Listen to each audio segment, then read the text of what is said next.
مصر تحترق سيادة الرئيس. الشعب المصري يحصل نتائج فشل حكومة يتم التمديد بتكليف رئيس حكومتها بالعند في المصريين.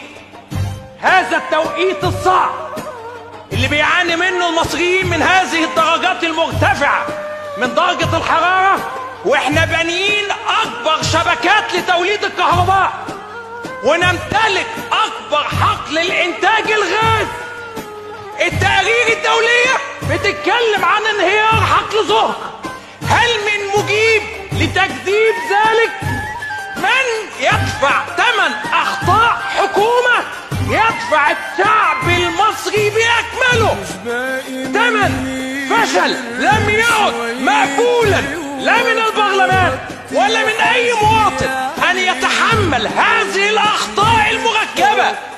هذا الفشل المركب لحكومة الدكتور مصطفى مدبولي يمتنع معه على هذا البرلمان ان يمدد لها تجديدا او تكليفا. سيادة الرئيس، نحن في وقت حرج، نحن في مسؤولية كبرى.